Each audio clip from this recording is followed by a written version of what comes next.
As praias de águas cristalinas e piscinas naturais formadas entre os recifes fazem de Porto de Galinhas um dos mais belos destinos do Nordeste brasileiro.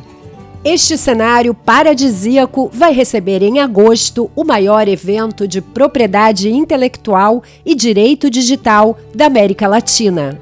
Porto de Galinhas será a sede do 44º Congresso Internacional da BPI, tanto pela infraestrutura e beleza, quanto pela sua proximidade com a capital de Pernambuco. Está a 30 minutos de Recife e do Aeroporto Internacional dos Guararapes. Terra de um povo alegre e hospitaleiro, onde passado e futuro se encontram no misto de história, cultura e inovação, Recife tem a 4ª maior região metropolitana do país e é um hub para o desenvolvimento econômico de outros estados do Nordeste. Além disso, abriga o Porto Digital, um dos mais importantes polos tecnológicos do mundo, onde estão mais de 350 empresas e 20 mil profissionais trabalhando com inovação e tecnologia de ponta. Um cenário que coloca a capital pernambucana entre as 6 cidades líderes mundiais da indústria de TI, segundo o portal internacional Rest of World. E é de olho em todo este potencial que, pela primeira vez, a BPI decidiu levar o evento para a região. Nos dias 12 e 13 de agosto de 2024, os maiores especialistas e profissionais de TI do mundo todo estarão em Porto de Galinhas para debater os principais temas de propriedade intelectual e direito digital.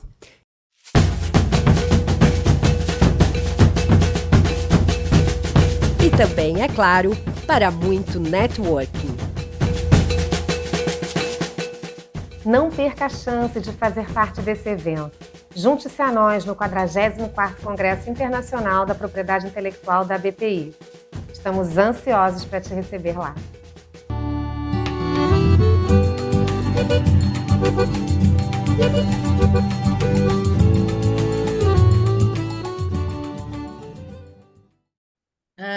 Bom dia e boa tarde a todos que estão aqui presentes. Estamos no nosso penúltimo dia aqui de aula. A gente hoje vai começar, aliás, o dia hoje inteiro, na verdade, é de estudos de caso. É uma tentativa de mostrar para vocês que a propriedade intelectual, ela não é uma coisa abstrata, ela funciona na prática e temos cases interessantes para mostrar. E os primeiros cases de hoje são sobre indicações geográficas e marcas coletivas da região norte do Brasil. Vamos falar especificamente de cases do Pará e de cases no Amazonas, tá? Então, temos hoje 2 palestrantes aqui conosco. Uma que vocês estão vendo aí com a apresentação na tela, que é a Sheila. A gente tem aqui algumas pessoas que são da Embrapa, devem conhecer a Sheila, algumas pessoas também aqui devem conhecer a Sheila de de outros fóruns, mas a Sheila, ela tem mestrado pelo Departamento de Intelectual e Inovação, pelo INPI e pelo Profinit, do Instituto Federal do Pará. Ela é secretária executiva do Comitê de Cooperação Internacional, membro do Comitê Interno de Relações Institucionais e Governamentais, analista de Núcleo de Desenvolvimento Institucional da Embrapa Amazônia Oriental, que fica em Belém, no Pará. A Sheila, ela é bem conhecida no meio de indicações geográficas, talvez vocês já tenham visto alguns vídeos dela falando de indicações geográficas, como a farinha de Bragança e outras que ela vai trazer aqui. E, além da Sheila, a gente tem com a gente a Mary. Já vou pedir desculpa se eu errar na fonia do sobrenome, porque é um sobrenome armênio, um pouquinho longo. É a Mary Harapetian. Mary Harapetian is currently working in the Development Agenda Coordination Division within the Regional and National Development Sector of the World Intellectual Property Organization, WIPO.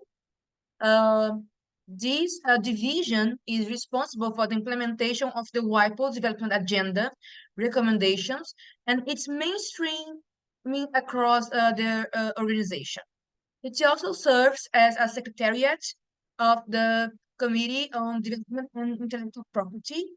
In addition, such division deals with activities of the organization in the areas of South-South and North-South cooperation, women and intellectual property, and as well as IT and tourism. Prior to joining this division, Ms. Hairapetian held different positions across the organization, including the delivery of technical assistance in the office of the Deputy Director of the R&DS. Before joining WIPO, Ms. Hairapetian worked in higher education and development-related projects in Armênia. Então, hoje a gente tem duas palestrantes com currículos bem diversos, experiências diversas, e eu vou, então, convidar aqui a Sheila para que ela possa assumir aqui o comando. Obrigada, Sheila, por aceitar nosso convite. A palavra é sua. Bom, obrigada, Aline, né, obrigada pela oportunidade, né, de poder estar aqui com a turma hoje, né, o curso é sempre muito rico, o curso de verão, né, da UAIPA é sempre muito rico, sempre trazendo temas para a gente debater, para discutir mais, aprofundar e avaliar a propriedade intelectual de maneira transversal e multidisciplinar. E é muito bacana poder agora, né, pós-Big Brother, pós-Alane, pós-Joelma, pós-Tacacá, tá falando aqui do Pará, né?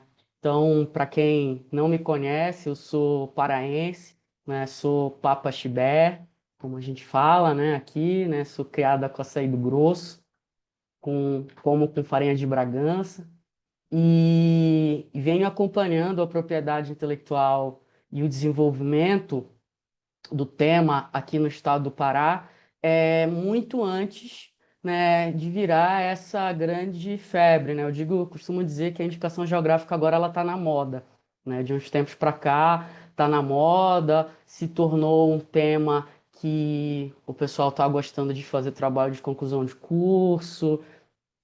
A gente já tem, digamos, uma certa profissionalização nos diagnósticos de novas IGs, mas aqui no Pará, eu tive, assim, durante a pandemia, a gente ficou muito tempo em casa, né? Então eu resolvi reunir vários colegas que já tinham alguns estudos e já falavam sobre alguma coisa relacionada à indicação geográfica, e eu reuni isso tudo num livro, né? Então eu começo essa nossa discussão, né? Eu começo falando sobre as indicações geográficas do estado do Pará, a partir do livro que ele está disponível para download no site da Itacaiunas, que é um livro que a gente tentou na época, né? E eu preciso fazer esse recorte temporal. Ele foi pensado na época da pandemia, então ainda não tinha sido concedida a indicação geográfica da farinha de Bragança, a gente ainda estava em vias de, né? Mas a gente já tinha essa perspectiva, né? Então, quando a gente pensou nesse livro, ele falou, ó, vamos falar sobre o passado, né? Como que a gente chegou até aqui, né? Vamos falar do presente, do que está rolando agora, e vamos ver perspectivas de futuro. E eu acho muito pertinente começar essa nossa conversa falando sobre esse livro, né? Porque ele vai contar toda a história do início da indicação geográfica aqui no estado do Pará.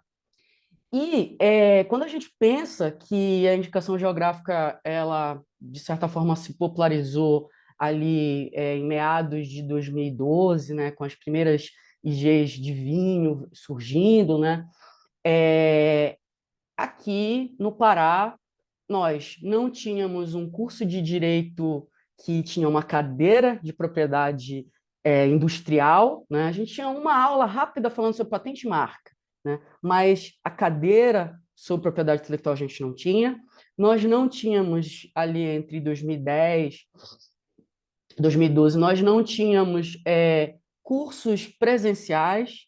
Lembrando que antes da pandemia, a gente precisava sair daqui do estado do Pará para se deslocar até o Rio de Janeiro, para fazer os cursos presenciais que o INPI oferecia, né? Então, você imagina que, agora que o Pará está na moda, vocês sabem exatamente quanto custa uma passagem para vir para cá, né? Então, sair de Belém para ir até o Rio, ficar uma semana no Rio fazendo uma capacitação, voltar para Belém, isso era muito caro. E isso fazia com que a gente tivesse um determinado cenário que era um ou dois escritórios atuando na área de registro de marca, mas nada se falava sobre indicação geográfica. E aí nós tivemos um projeto financiado pela FINEP, chamado um projeto estruturante de redes de núcleo de inovação, que aqui no estado a gente chamou de Rede Namor.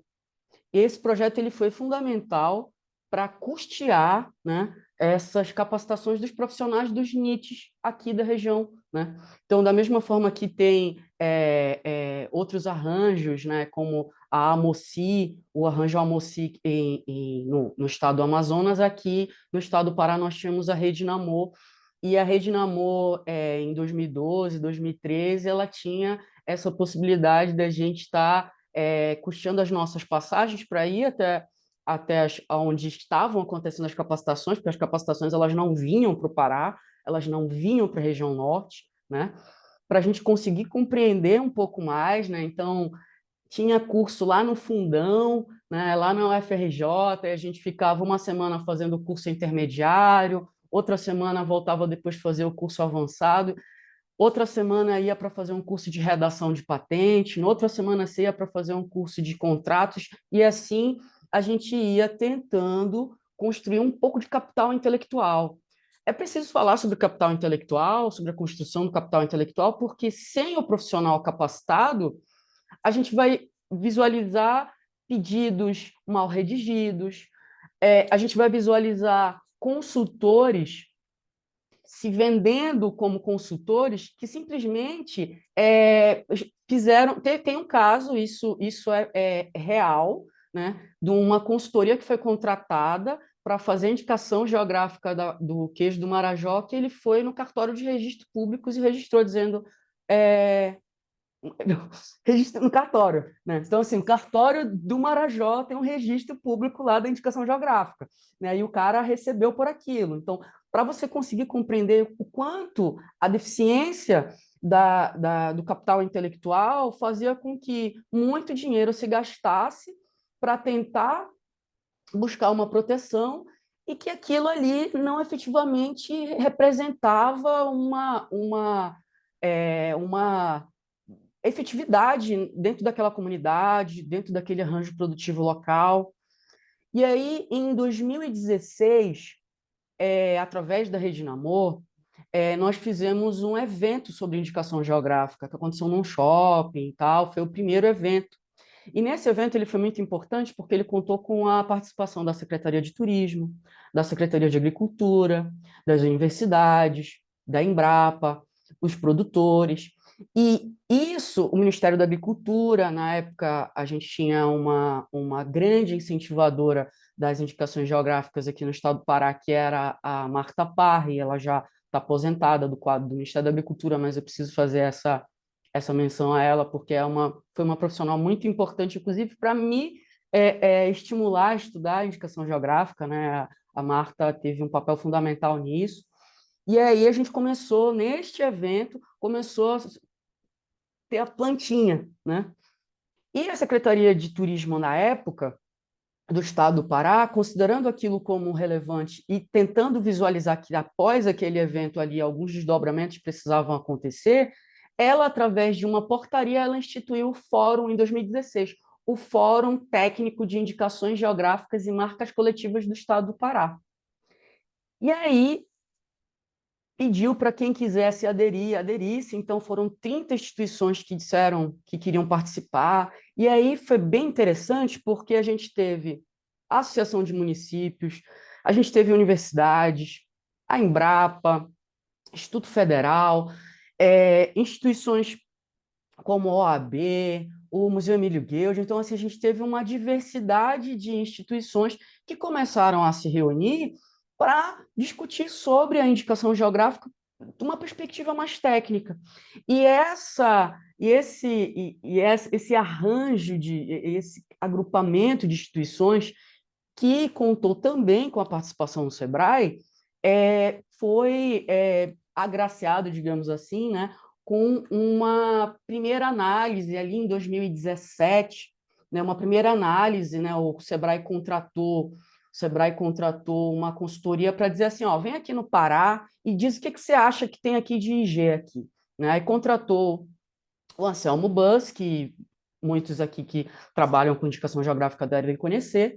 O Anselmo veio aqui, fez um overview, digamos assim, e aí o Anselmo apresentou, na terceira reunião do fórum, ele apresentou essa listagem, dizendo que a gente tinha potencial para indicação geográfica no Açaí das Ilhas de Belém, que a gente tinha potencial para indicação geográfica os brinquedos de Miriti de Abaetetuba, que a castanha do Pará de Oriximiná tinha um potencial, que as cuias de Santarém também tinha potencial, que a farinha de Bragança, que na época era só um projeto, era só uma ideia, ainda não, né, 2017 a gente ainda não tinha formalizado nenhum pedido, que o mel de Pirabas.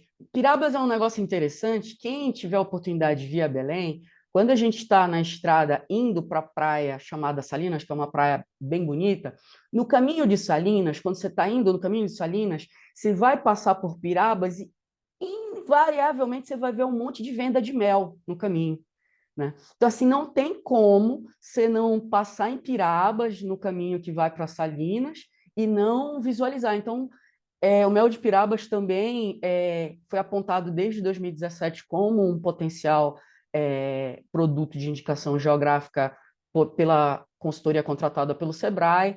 Piracuí de Prainha, ele colocou como Prainha, mas a gente entende muito que é o de Santarém, porque ele é muito comercializado em Santarém, mas o piracuí que é vendido em Santarém, ele vem de Prainha, que é um município próximo.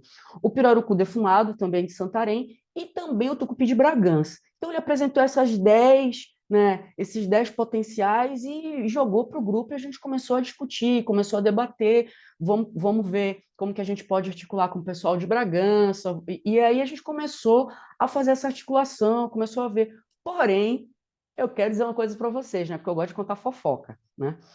Enquanto estava rolando tudo isso, gente, tinha um grupo de japoneses que desde 2014 estavam sem zero consultoria do Sebrae, eles foram direto no INPI, dizer assim, ó, a gente quer registrar o nosso cacau agroflorestal. Na época eles queriam que fosse agroflorestal, né? Então eles entraram com um pedido em 2014, antes de falar em fórum, antes de falar em fórum de IG, antes da gente fazer reunião sobre, eles tinham recebido uma consultoria da Universidade de Tóquio, então a Universidade de Tóquio veio até eles, né? Eles foram instruídos pela Universidade de Tóquio para procurar o INPI, eles foram até o INPI, na época quem estava no INPI era a Lúcia orientou sobre como eles deveriam proceder na instrução do pedido deles, e aí, quando o fórum surgiu, quando o fórum começou a, digamos, a se corporificar, o pedido de Tomé Açu já estava rolando. O pedido de Tomé Açu já existia. E aí nós abraçamos, o fórum abraçou o pedido, porque, obviamente, ele recebeu algumas exigências, ele teve que fazer alguns ajustes. Se vocês observarem aqui, do cacau agroflorestal, Pará, Brasil, Amazônia, se tornou esse outro signo distintivo que faz referência apenas a Tomé Açu e não mais ao agroflorestal, etc. E aí essa vanguarda, né, essa vanguarda japonesa, ela acontece porque aqui no estado do Pará a gente tem a segunda maior colônia nipo brasileira do país. A gente só perde para São Paulo. E aqui em Tomé Açu, a relação comercial de exportação das amêndoas daqui de Tomé Açu para o Japão é muito grande. E eles vendem para a Meiji, que é a maior empresa de chocolate do mundo. E a Meiji quer mais um signo distintivo, mais uma origem, mais uma. Então, a Meiji demandou para os exportadores de cacau, a gente quer aí um selo aí de, de origem, de procedência, a gente quer vender melhor, dizendo que é da Amazônia e tal. E aí a demanda da IG para Tomé Açu surgiu fruto da exportação, fruto dessa necessidade de agregar mais valor ao produto. Para nós, que moramos aqui na região metropolitana, Tomé Açu, naquele primeiro momento, a gente não conseguia associar muito a cacau, né? Então, não era uma coisa de notoriedade, porque ali a gente tinha uma referência muito grande em relação à pimenta do reino, que eles têm um histórico muito grande de pimenta do reino. Mas, ao longo do processo, eles conseguiram evidenciar, conseguiram documentar, e todo o município de Tomé Açu hoje faz parte, é delimitado como a IG, né, de cacau. E aí esse foi concedido em 2019, né, um pouco antes da pandemia. Aí, seguindo, né, dentro dessa cronologia falando aqui do estado do Pará, a gente teve a primeira indicação geográfica indígena. E essa também é uma outra fofoca interessante, porque, assim, quem conhece ali a região sabe que Maués tem uma produção gigante de Guaraná. Inclusive, a gente tem uma indicação geográfica de Maués para Guaraná, uma indicação de procedência, que é muito famoso, tem um festival do Guaraná lá, tal, é um negócio bem legal. Só que, assim, quando foi iniciado o processo de Maués para o Guaraná, os indígenas Sateré-Maué disseram assim: esse Guaraná não nos representa, esse Guaraná não é o nosso Guaraná, nós não queremos fazer parte disso, nós não vamos, porque para o indígena da etnia Sateré-Maué, o Guaraná ele tem uma relação com a sua ancestralidade, ele tem uma relação ritualística, a forma dele colher o Guaraná é diferente, é ritual e tal. Inclusive, tem um vídeo meu no meu canal no YouTube que eu converso com o presidente do consórcio indígena da Angera Amaral, e enquanto eu estou conversando com ele, o papo de meia hora, o cara tá bebendo Guaraná o tempo todo, porque o Guaraná, para ele, tem essa relação de força, de vitalidade, tudo. E aí, por conta disso, do Guaraná ter essa questão também cultural, né, eles entraram com um pedido de denominação de origem. Eles entraram com um pedido para indicação geográfica em 2016, quando a gente estava começando lá o fórum de IG, a gente estava engatinhando no fórum de IG, eles estavam entrando com um pedido para denominação de origem. E por que denominação de origem? Porque os fatores humanos, culturais e também climáticos interferem na produção deles, né? Diferente de Maués, que Maués tem a notoriedade, tem a fama de produtora de Guaraná, no caso, no caso da terra indígena Andira Amaral, ali eram os fatores humanos, eram os fatores ambientais e de umidade que influenciavam naquilo ali. E o interessante é que, como foi a terra indígena toda, parte é do estado do Amazonas, parte é do estado do Pará. Então, a gente divide aqui, né, essa IG com o estado do Amazonas, né? São dois estados numa mesma IG, para vocês visualizarem que Tomé-Açu é um município todo, Andirá Amaral é uma terra indígena que perpassa por dois estados e vários municípios. E, seguindo adiante, como eu falei, a história lá do registro do cartório do queijo não prosperou, né? Recentemente, o Macron esteve aqui em Belém e o presidente Lula ele presenteou com alguns queijos Macron, e dentre esses queijos foi o queijo do Marajó junto, né?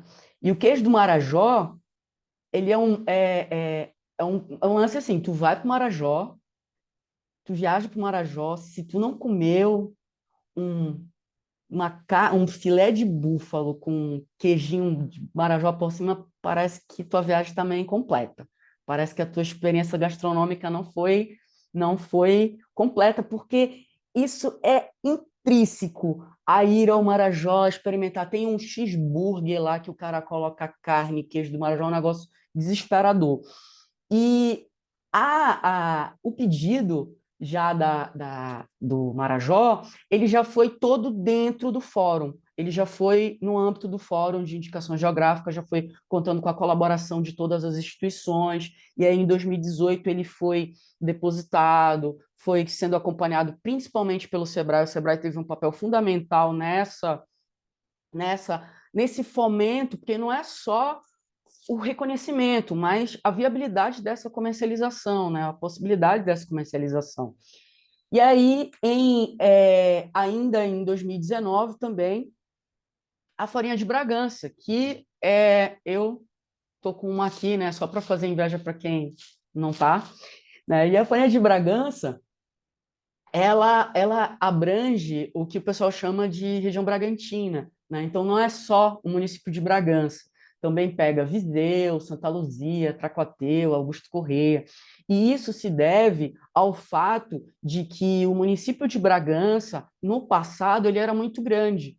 E ele foi sofrendo desmembramentos, mas a produção de farinha continuou sendo naquela mesma área. Então, quando a gente foi fazer o pedido de Bragança, a gente já teve que considerar toda essa área. E aí acaba a história da farinha de perto de Bragança, a farinha de... Não, agora fica sendo a farinha de Bragança, mesmo que a produção seja no município de Viseu, mesmo que a produção seja no município de Augusto Corrêa, porque a delimitação geográfica, ela abrange todos esses municípios. Uma situação interessante no caso de Bragança, e que teve uma participação do fórum bem importante, é porque, assim, em todo o Brasil, não existia, até 2020, acho que é 2020? 2020, não existia uma instrução normativa para a vigilância sanitária fazer a inspeção de casas de farinha. Então, como que vamos vender farinha se não temos como fazer a inspeção sanitária? Então, quem conhece alguém que é dono de restaurante, alguma coisa assim, você já deve ter ouvido o dono do restaurante reclamar que a vigilância sanitária diz que tem que ter 3 metros de altura, tem que estar tudo lajotado, tem que estar telada, a cozinha e tal, tudo. Só que, por exemplo, essa regra do industrial, ela não se aplica a uma casa de artesanal de farinha. Mas a gente não pode deixar a galinha estar passando por cima do tacho, a gente não pode estar vendo gato, cachorro ao redor de onde está sendo produzido farinha, a gente não pode estar com um telhado de palha, que a palha fica caindo em cima da farinha. Então, nós visualizamos que isso era um gargalo para o arranjo produtivo local, e aí nós demandamos uma reunião com a vigilância sanitária, que no caso aqui é a Depará, e nós redigimos uma instrução normativa, que foi a primeira instrução normativa para casas de farinha, né? E aí, a partir dessa instrução normativa, a Depará, ela tem como fiscalizar, uma fiscalização que aí ela já vai conceder aqui o selo da Depará de que foi feita a vistoria de que é um produto de origem vegetal, que segue os padrões mínimos de higiene para que isso possa ser comercializado. E este selo de produto vegetal da Depará é um selo que vai agregar segurança alimentar nessa comercialização da farinha, né? E aí, o que a gente visualiza nesse entremeio todo, né? O que a gente visualizou já a gente está em 2024, eu estou falando de IGs que foram concedidas em 2021, tá? O que rolou, o que está rolando? Bom, o que está rolando é o seguinte, é, todo mundo começou a falar muito do queijo, todo mundo começou a falar muito da farinha, então as pessoas começaram a querer ir em Bragança, querer visitar a casa de farinha, querer ver como é que o cara faz farinha, querer brincar de tentar fazer farinha, e isso começou a se tornar algo que começou a fomentar o turismo ali na região, porque as pessoas começaram a querer ir lá para ver como que é que o cara faz a farinha, como que o cara seca a farinha, comer a farinha feita na hora, ver a pessoa fazendo a farinha na mão, tudo. E isso começou a gerar um impacto naquela comunidade ali. Da mesma forma aconteceu no caso do Marajó. O Marajó tem uma situação interessante porque uma das fazendas produtoras de queijo, antes ela fornecia muito queijo para alguns restaurantes aqui de Belém. Só que agora tem tanta visita lá, e de gente querendo ir lá comprar queijo lá, que ela não está mais fornecendo. Então, assim, a gente não consegue mais comprar o queijo dela, porque a gente tem que ir na fazenda dela para conseguir comprar o queijo, né? E aí ela já vende um pacote gastronômico, né? Então, assim, ó, tem um hub de mulheres empreendedoras lá, então tem uma que é dona de um hotel, aí você já fica no hotel dela, aí tem uma que é dona de uma van, aí a van já te pega, porque não tem ônibus, tá, pessoal? Não tem Uber, tá? É mototáxi, negócio, né?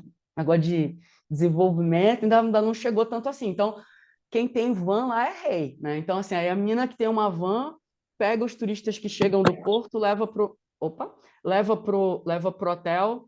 da parceira. No hotel, tem umas blusinhas iguais a essas que eu estou usando aqui, que é de uma artesã lá, de uma costureira. Tem alguém com o microfone aberto, eu acho. É, acho que é a Eu ia Luzia, pedir Luzia Barros. desculpa, para fechar o Luzia. microfone, gente. Oi, Por Luzia, favor, tudo só para bem? não interromper. E Obrigada. aí, e aí no hall de entrada do hotel já ficam umas blusinhas dessas de grafismos marajoaras, que inclusive o governador do estado vem usando bastante, difundindo bastante, que é também uma lojinha assistida pelo Sebrae. E aí a mulher já deixa ali, tipo assim, um souvenirzinho lá ali já das blusas. Aí tu vai para a praia do Pesqueiro, que é a praia mais bonita, mais famosa. Na volta da praia, quando você volta na praia, você já vai tomar o seu café da tarde na fazenda da outra da mulher que faz o queijo. Aí você já vai ter a oportunidade de ver lá o mestre queijeiro fazendo queijo, compra o queijo dela, senta em cima do búfalo, bate foto com o búfalo é bem mansinho. E aí nisso, ela está com uma nova fonte de renda na fazenda, que é desse turismo receptivo. Ela conseguiu ajudar a movimentar a economia, porque é mais hospedagem no hotel, é mais gente na van, é mais gente lá na praia consumindo, almoçando, e isso está movimentando ali ao ponto da gente ter que ir até o Marajó para conseguir comprar o queijo, né? Desta fazenda. Claro que a gente consegue comprar queijo de outras, né? E aí, para finalizar, porque eu falei que se deixasse eu ia até meio-dia, né? Para finalizar, eu digo assim, agora como é que tá, né? E agora, porque até então o fórum é uma reunião de instituições. Bom, nós escrevemos um projeto de lei estadual para que isso se torne uma política pública. E hoje está tramitando na Assembleia Legislativa do Estado do Pará, é o projeto 426, né, que teve a participação da Embrapa e de várias outras instituições na redação desse projeto de lei. Basicamente, esse projeto de lei de incentivo às indicações geográficas, ele vem de uma forma muito semelhante ao que a gente já tem hoje aqui de política pública para o FUNCACAL. O FUNCACAL, para cada 1 quilo de amêndoa de cacau exportado, 50 centavos vai para o fundo.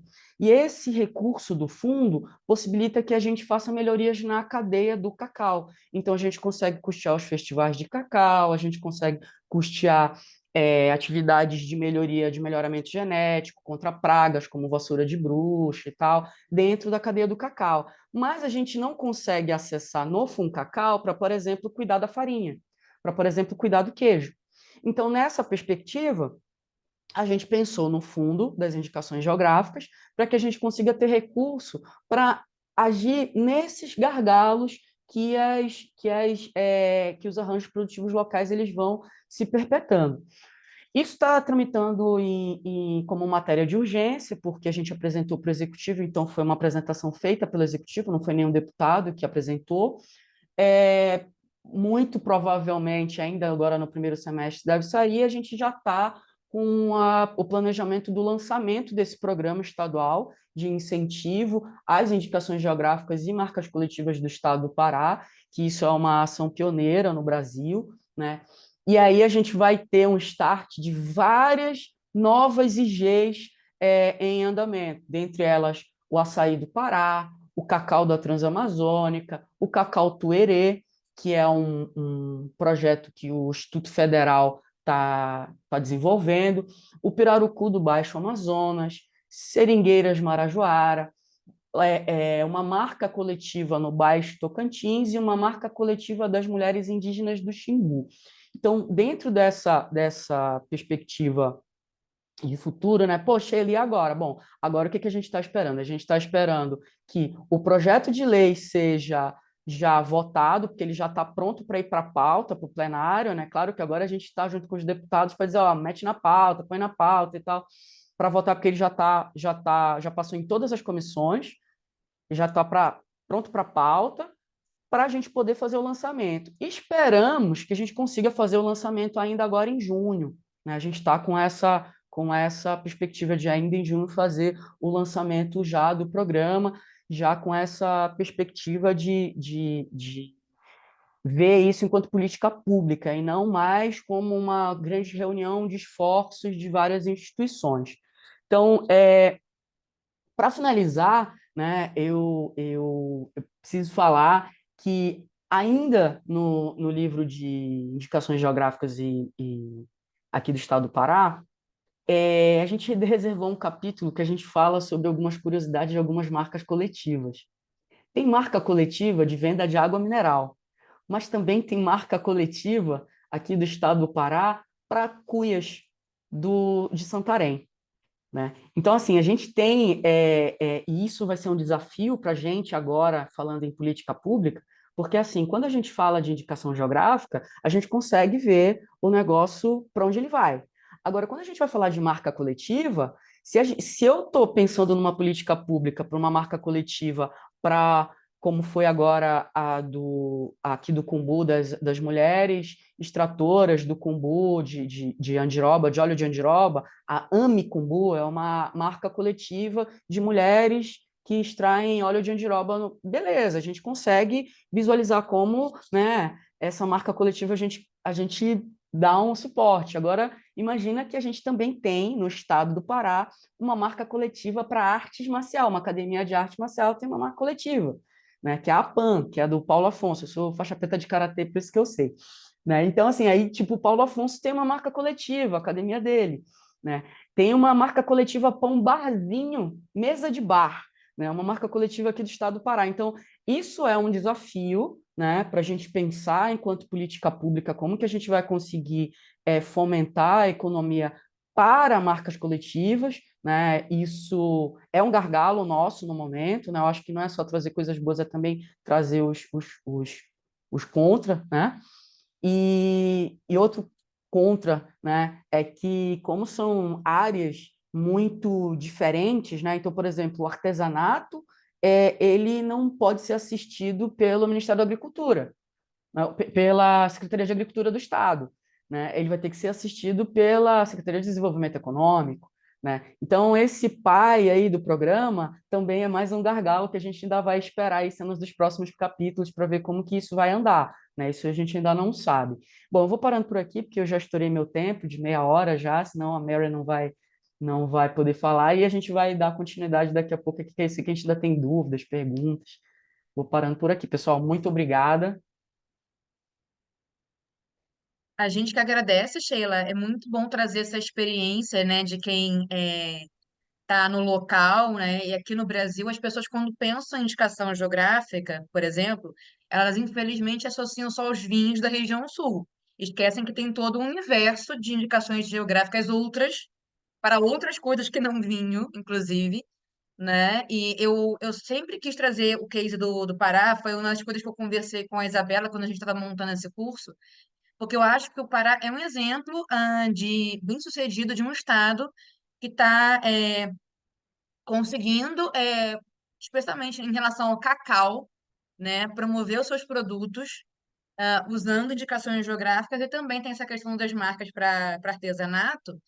E a questão das marcas é um pouquinho mais complexa, a gente vai discutir um pouquinho depois na sessão de perguntas e respostas. Mas antes de passar a palavra para a Mel, eu queria só trazer que eu acho que o maior case de sucesso de cacau do Pará é a Dona Nena. A gente pode falar um pouquinho dela melhor depois da sessão de. A Dona Nena, ela é uma empreendedora da Ilha do Cumbu, que ela não só promove o cacau dela, a gente pode falar isso um pouquinho depois, mas como ela promove, ela conseguiu promover entre as mulheres, ela de obra, e virou uma coletiva. A Dona Nena é uma agitadora cultural ali no Cumbu, que é um negócio. Mas a Dona Nena é a embaixadora das mulheres ali da Ilha do Cumbu, é uma coisa impressionante. E quando você vai visitar a Dona Nena, que ela vende chocolate, né? Ela criou um hub ali, digamos assim, na, ali na casa dela, na casa dela. Não só para vender chocolate, mas para vender a andiroba, para vender. Isso aqui que eu vou mostrar para vocês que eu comprei. São biojoias. Não sei se dá para ver. Também são feitas por mulheres da região do Cumbu. Eu tenho isso aqui, meu irmão morou em Belém, tá, gente? Eu frequentava Belém antes de ficar na moda. Tava lá. É, meu irmão voltou para o Rio de Janeiro, mas na época que eu ia para a Ilha do Cumbu, tinha um chocolate da Dona Nena, era muito baratinho para o Cumbu. Hoje em dia, o preço que ficou, o trabalho que foi feito para valorizar, né, os produtos da Ilha do Cumbu e os serviços também, né? Também tem restaurante lá. Viu? Se você estiver em Belém, vá comer na Ilha do Cumbu. Mas feito esse adendo, vou passar então a palavra para Mary. Mary, the floor is yours. So Mary is going to give us the highlights on the collective mark for the Tefé Forest and the project that was developed there by UNESCO. So thank you very much, Mary, for accepting our invitation, and the floor is yours. Thank you very much. Thank you very much, dear Ellen. And good morning, good afternoon, dear participants. As Ellen already introduced, I'm Mary, and I work in the Development Agenda Coordination Division at WIPO, which acts as a secretariat for the Committee on Development and Intellectual Property. And in our work, we oversee the implementation of development agenda projects at WIPO. And today, the aim of my presentation is to speak about one of those projects, specifically the development agenda project on registration of the collective marks of local enterprises as a cross-cutting economic development issue. At WIPO, we call it the project on collective marks and development for short. So today we will look at each stage of the project implementation. So I chose a bit different approach. We will see how the idea is created, project inception, then it is developed, approved at the committee by member states, WIPO member states, and how it is being implemented in the participating countries and which follow-up steps we can take afterwards. So going through these stages will allow us to better understand how the development agenda projects of WIPO work on the ground and how participating countries can benefit from this kind of projects. So the first stage is the inception of the project. So finding an idea and making it a project, let's say. Here I need to mention that all development agenda projects at WIPO are demand driven. This means that it is the WIPO member states, is the countries that approach WIPO and ask us to implement a project on a certain topic. Here, I think it is also important to mention that, as name suggests, the development agenda projects are linked to a specific development-related problem. So they bring a solution to that problem through the usage of certain type of intellectual property tools. So for this specific case of the project on collective marks, it was the plurinational state of Bolivia that decided to take the initiative and approach WIPO to create a project, to develop a project and explore the intersection between collective marks and the development of local enterprises. After consultations with us, with WIPO Secretariat, the project proposal was developed and it was presented to the Committee on Development and Intellectual Property. The committee considered the proposal, member states sent their comments, and eventually the project was approved in 2019. So once the project proposal was approved, interested WIPO member states sent us their expressions to participate in the project, and based on the selection criteria, which are predefined in the project document, we started the selection of countries. And after the screening, we came up with 3 countries, which were Brazil, Tunisia, and the Philippines. Bolivia automatically became the participating country as the proposal came from Bolivia, so they started to participate automatically. Let's look at the main aim of this project. So what it is about. The aim of the project was to facilitate the registration of collective marks of local enterprises in each of these 4 participating countries. To reach this objective, to have our aim, we had developed 3 main clusters of activities. So the first one was the identification and selection of products or services that could benefit from a collective mark. The second cluster was focused on the development and registration of a collective mark for one group of producers, association in each of the beneficiary country. And the third one, which I would say gives the base for these 2, is the capacity building and awareness raising activities which were done throughout the whole implementation of the project. As you can see on the screen, there are 4 countries participating in this project, and they represent different geographical regions. Of course, the implementation of the project, the management style will vary between them, because an approach that may work in Brazil, let's say in Amazon region, might not work in Tunisia or the Philippines. So that is why before the official launch of the project in each country, we prepare a tailored country implementation plan, which accommodates the specific needs and the reality of each participating country. So the general framework is the same for each country. These are the 3 clusters, but then the specific activities, the timing, and maybe even additional activities depend on each country's specificities.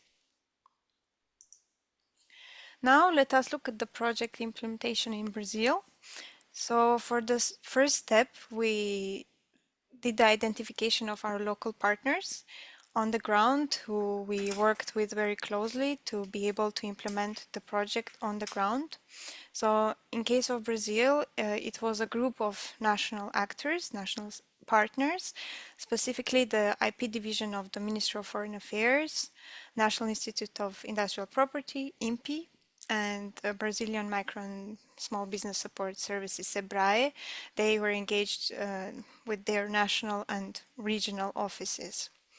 So here I should also mention that throughout the implementation of the project, it became some kind of a success, and other institutions also expressed interest to work with us. So we also had Mamiroawa Sustainable Development Institute working with us and supporting the initiative, as well as Chico Mendes Institute of Biodiversity Conservation.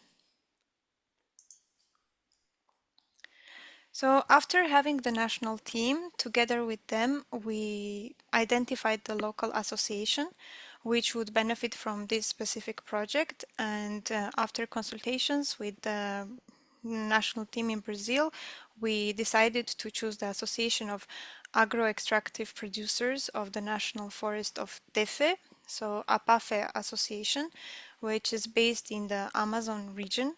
The association was created in 2003 and it has around 420 producers in the region.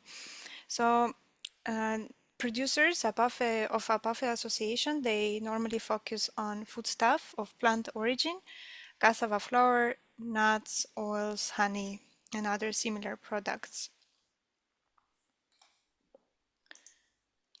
So having the national team on place and already having selected the beneficiary association, we started the practical work on the ground. For the first step, we conducted a scoping study to better understand the situation on the ground, because it is very, very important not just, to come from a side and start to dictate some kind of changes, but also coming from WIPO, I need to mention that for us especially, it's very important to understand what is the situation, what is needed. So this is some kind of a mapping exercise, mapping of the region, the activities of association, a detailed product analysis, market analysis to understand like how the collective mark will help them later on to use it and so on. So this also allowed us to interact with the association producers, the president and also other producers, and also to understand their expectations of the project and their needs. I think it is very, very important to have the beneficiaries, in this case APAFE Association, willing to participate in the project and to also be open to the changes because otherwise the project will not simply work. They need to be engaged, they need to be consulted, they need to understand the value of the project, understand where we are heading. So in our approach, we always tried to engage them as much as possible and also try to encourage them, because otherwise, without their engagement, the project will not succeed.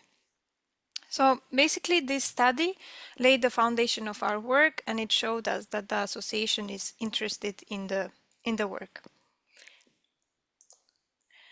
Afterwards, we started a series of targeted workshops with consultants.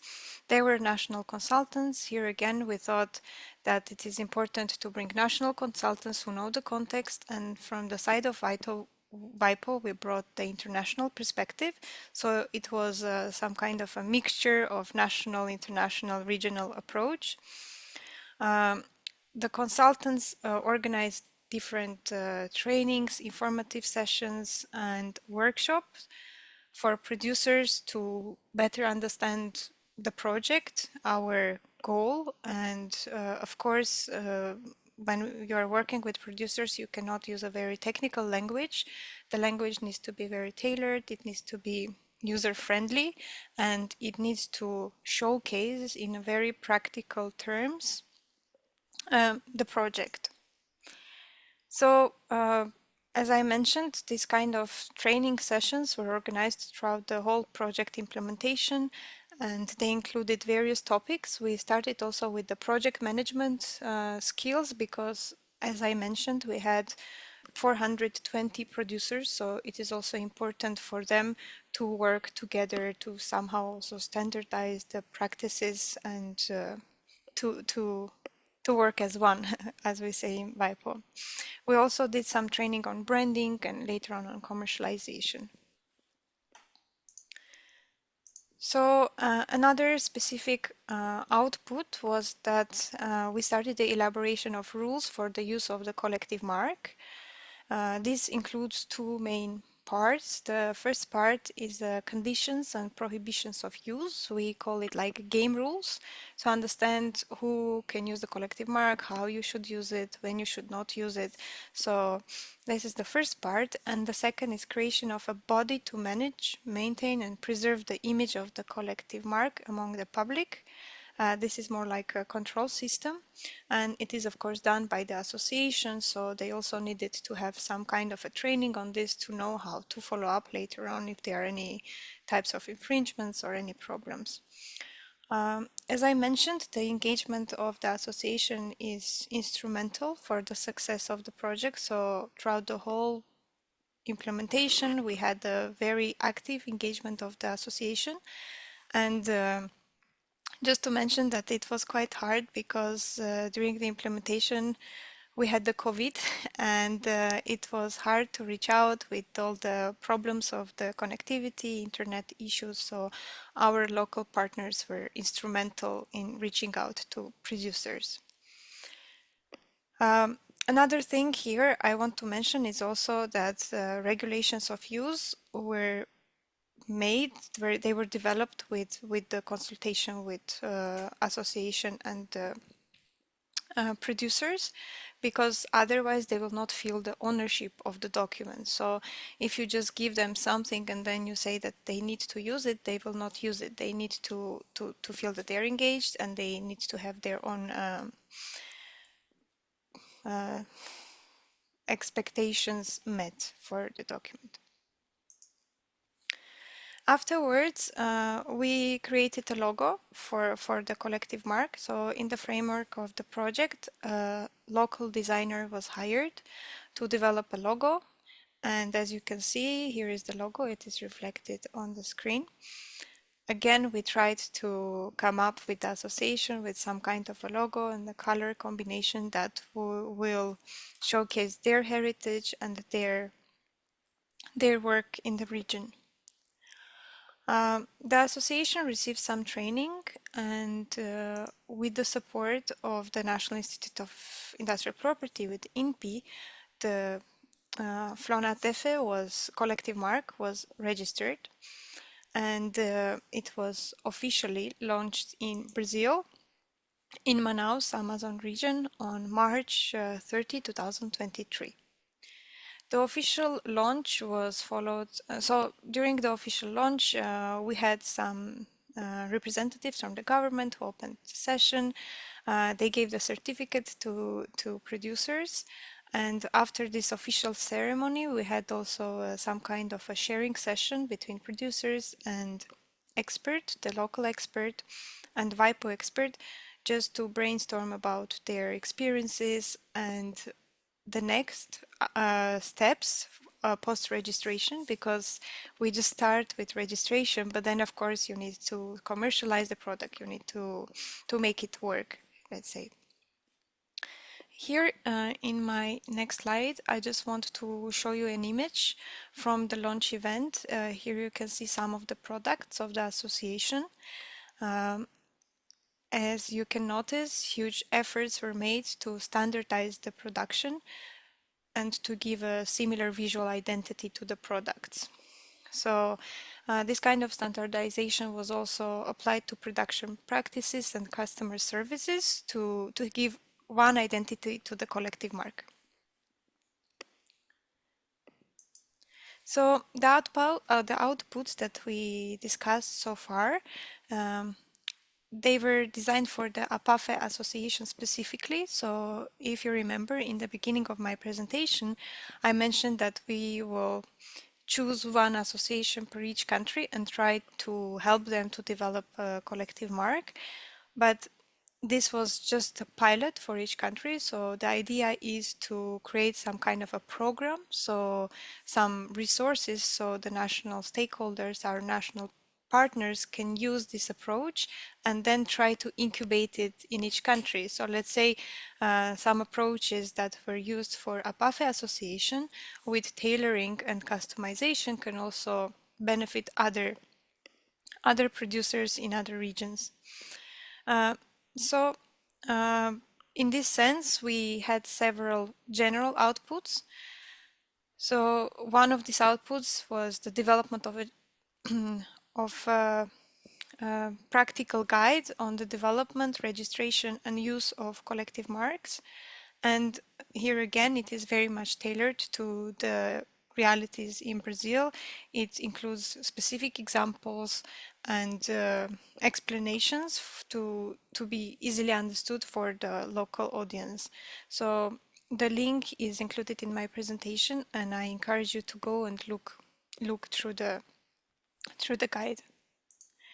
Based on this guide, we also prepared a very short 3-page leaflet, which gives a snapshot of the main ideas which are included in the guide. So this can give you a very, very easy to get instruction. So for example, I have it in my slide. So the flyer consists of 3 pages. These are the first 2 pages. As you can see, it just gives the benefits of the collective mark and how it can be used here, mentioning some benefits. And on my next slide, I have the other page. Here are the steps to have your collective mark registered. Just to mention, this guide and the leaflet, they are developed for INPE specifically and also for SEBRAE, so they can use it in Brazil.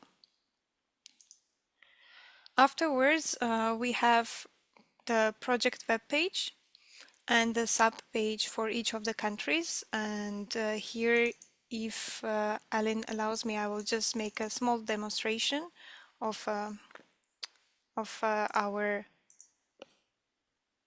website. So I will just reshare my screen. I'm sorry for technical yeah.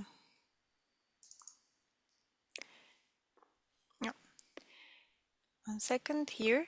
So we have a web page for the project. As you can see here, it says Collective Mark as a tool for development. And the 4 countries that are participating. So in this page, we have more or less general information and the video, how to use the collective mark.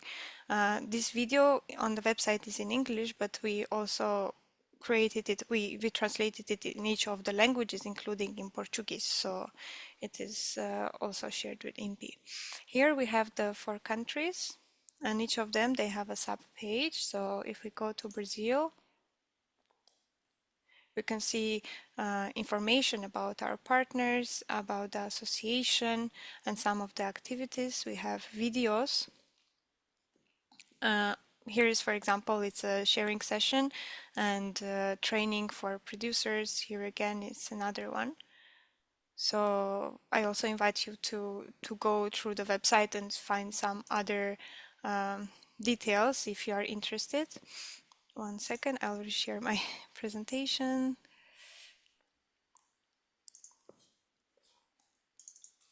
Yeah.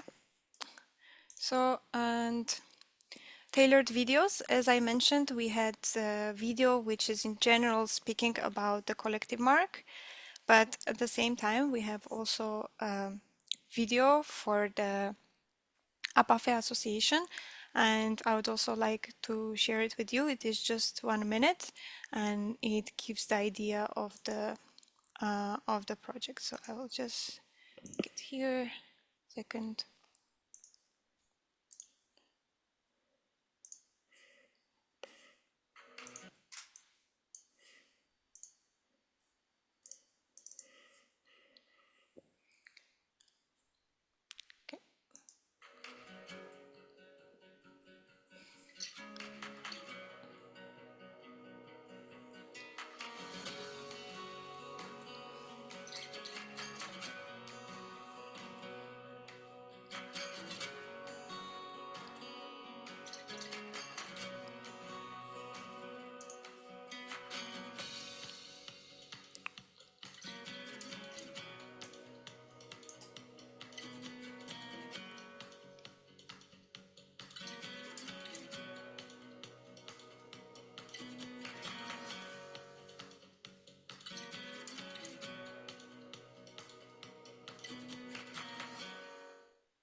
Second.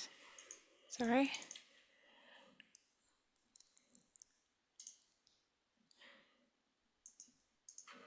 Take your time, no problem. Yeah, it Just, has some. just for people to know, Mary can later share all the links with you so you can take a look at the materials she mentioned during her presentation. I'm saying that, Mary, because people were asking where they can find it. They were asking Portuguese in the chat. They can find it at the WIPO website and Also, other. yeah, sorry. Please. Just to let you know, I included all the links in my presentation as well. So the presentation, I assume they will also get the presentation. So everything is compiled and it's easy access. But just after my presentation, I'll put the links also in the chat. So for ease of reference. Let me reshare my screen again. Okay.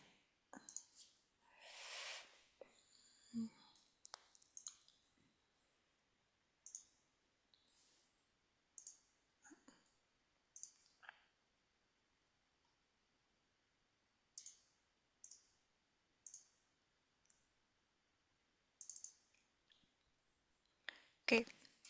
So just to wrap up with some lessons learned from the implementation of the project in Brazil.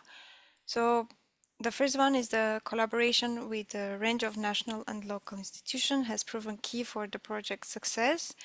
And I really need to reiterate this because without a collaboration with people who know the context, who know what's going on there, it will be impossible to implement it on the ground. And we are very grateful to our colleagues in Brazil, WIPO Brazil office, and also our national partners for their support, especially during COVID-19, which was a huge stress for us, but everything turned out well. Then is the selection of the, so I speak from a perspective of a development agenda project. As you remember, one of these important clusters was the selection of the association and the product.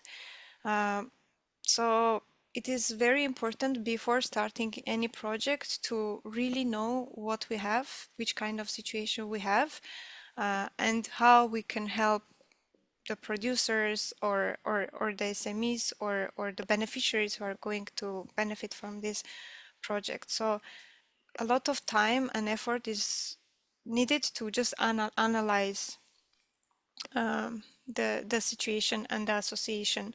And again, during my presentation, I mentioned, but I would like to repeat here as well, that we need to have stakeholders that are willing and they're open for change. Then development of awareness raising. This is, I think, very important because local languages, people need to understand. We can't use only English or other languages, but we really need to tailor it to the local context. And when I say translation, it's not only word by word translation, but it's also inclusion of examples and explanations that will work in the area that is being in question. And two more. So as I mentioned, we started the implementation of the project during the COVID. So it was a huge challenge. We needed to adapt, we needed to be flexible. We tried different ways of reaching out our producers, but just keep in mind that whenever you do a project, it cannot be only COVID, but there might be many different externalities happening, and it's better to have risk analysis just to understand what can happen and in advance to already think about some mitigation strategies to have it in place if you have some kind of bottlenecks. And then in-person activities, even though we tried hybrid sessions with producers, so we were going in person and we're organizing it virtually. However, in-person activities are very important and it would be impossible just to do everything online. You can use it as some additional tool, but in-person meetings are important and they are crucial, especially if your beneficiaries are located in rural and isolated areas. So I think from my side, that's it. And yes, I look forward to questions. Thank you very much, Mary. As I said, now we have a question and answer section with both the lecturers. And I will try to begin with some questions that I draft for them. But you can ask your questions in the chat and then I can translate into English. But to begin with, I would like to ask you both. One thing that I think it's a main concern is the sustainability of those IGs and collective marks. So how can I mean, it's not just get the registration. You want to ensure that the people who got those registrations are benefiting from either an IG or a collective mark. How can, collective marks and IDs be sustainable in the long term, in the aftermath of the registration? So, who is going to answer first? Uh, Do you want to begin, Mary? I can if Sheila is fine. Mhm. So here again, I will speak from the side of development agenda projects because they are a bit specific, but um, as you saw, we had capacity building integrated in the project, and I think it is extremely important, the trainings and continuous improvements, developments. So in the case of our association, let's say, I think a path to sustainability would be continuous training of the leaders of the association who will be also control the usage of the collective mark. And I would say also it's important to attract new producers who will work with them and focus mainly on branding, commercialization, but also maybe fundraising, because as Sheila also mentioned, of course, ensuring funds is a huge problem. And for this specific case, we had a discussion for the project and we were thinking how to go about it, how to create funds. So one approach was, for example, in the case of APAFE Association, maintaining the synergies that we have already created, because this project, I would say it was just the beginning of the journey. So they had their mark registered, they got noticed by different organizations within Brazil. So one idea was to try to work and leverage the synergies with national institutions and yeah, to help for their socioeconomic development. And of course, not only to wait for the connection that they already have, but also to try to seek new opportunities. And then whenever they sell their products, they get an income. This also was mentioned by Sheila, but I think it's also important to put some part of it as a fund to ensure training and yeah, assistance to producers. I think one other thing that comes to my mind is also because in case of APAFE Association, we had 420 producers. Sustainability would be also the continuous engagement. So they need to feel that they're part of this family of the association. They need to work together and they need to promote their products. So standardization will, I think, help them in this regard. Just to mention something, I'm very sorry, I forgot to mention that the project that I just introduced, it just finished. It got completed, and on April 29th, on Monday, we're going to have a closing session.